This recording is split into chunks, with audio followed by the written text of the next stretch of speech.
2 atau 3 hari lagi akan terang benderang siapa yang akan mendampingi duo Samba di lini depan. Mari kita bahas dari sudut pandang penikmat sepak bola, bukan pengamat sepak bola. Dari Sabang sampai Merauke, kita bersaudara. Bobotoh, salam dunia dimanapun kalian berada. Mudah-mudahan selalu diberikan kesehatan dan juga diberikan kelancaran dalam mencari rezeki yang halalan dan thayyiban. Amin ya Allah ya Rabbal Alamin. Sebelumnya, Bobotoh, saya meminta maaf kalau seandainya terganggu dengan kondisi saya yang memang ini lagi agak sedikit flu ya, lagi agak marah sedikit gitu kan.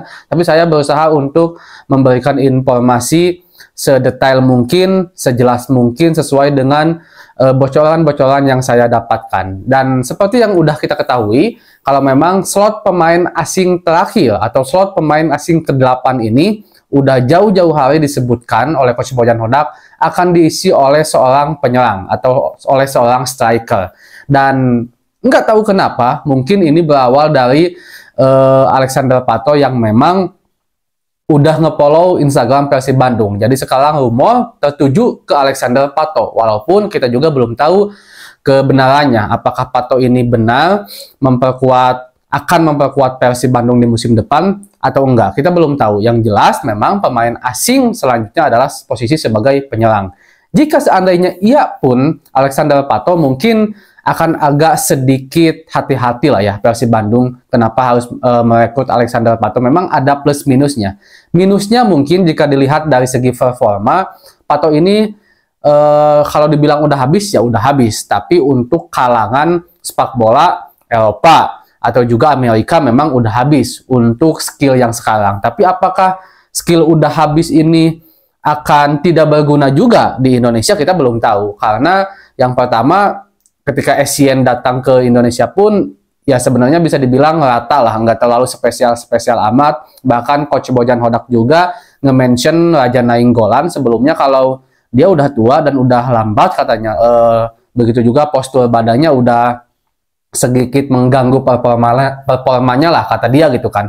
Jadi kalau seandainya dilihat dari statement itu, Coach Bojan Hodak sepertinya nggak merucut ke Alexander Pato dengan performa yang sekarang, di mana Alexander Pato juga udah 10 bulan nganggur gitu kan, yang sebelumnya itu memperkuat Sao Paulo kalau saya nggak salah, dan kita nggak tahu juga bagaimana performa terakhirnya gitu kan. Walaupun memang dari sisi lain bisa dimanfaatkan, yaitu dari sisi marketing, di mana Pato ini adalah salah satu market player gitu kan, bisa memanfaatkannya untuk dalam bentuk marketing Persib gitu. Nanti akan banyak sponsor yang masuk, atau juga akan lebih banyak seenggaknya Persib itu sedikit dipandang di Asia khususnya. Kalau di Indonesia ya udah nggak bisa dibilang lagi lah soal Persib Bandung kayak gimana, tapi di Asia bisa menjadikan ada daya beli buat Persib Bandung karena adanya seorang Alexander Pato ini. Nah, kalau dari segi itu memang bisa, tapi kalau dari segi skill kita juga nggak tahu, walaupun juga kita belum bisa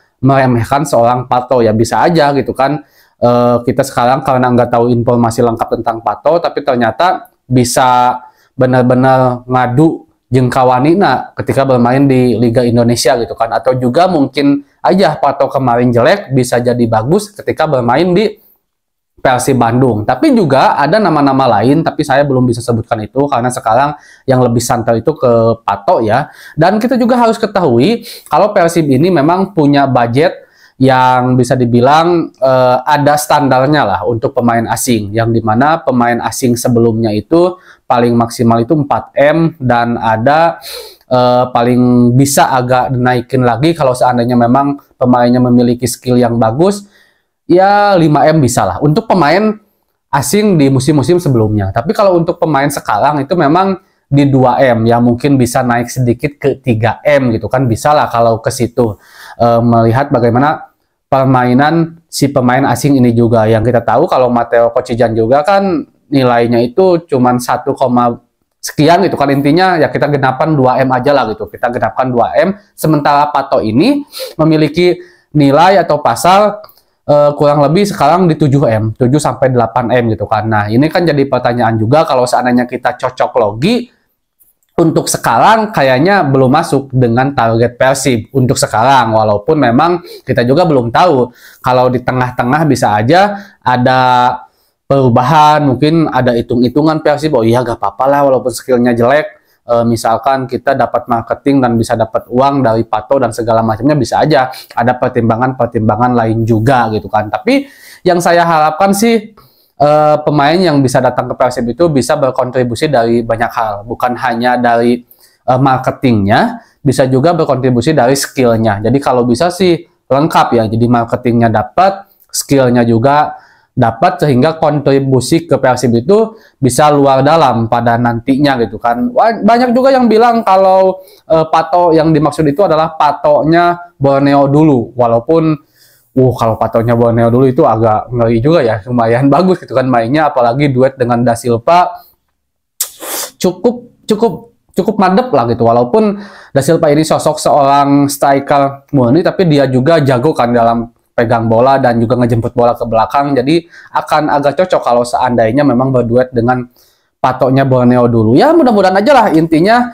Bobotoh insya Allah mungkin 2 atau 3 hari lagi pas video saya direkam ini. Saya nggak tahu uploadnya apakah akan besok atau juga lusa nanti. Yang jelas sekitar hari Ahad atau Senin saya rasa, atau Selasa, udah ada gambaran lah untuk siapa pemain asing Persib Bandung yang akan datang posisi sebagai penyerang sekaligus penutup untuk slot pemain asing. Segitu dulu mungkin Bobotoh untuk berita hari ini. Assalamualaikum.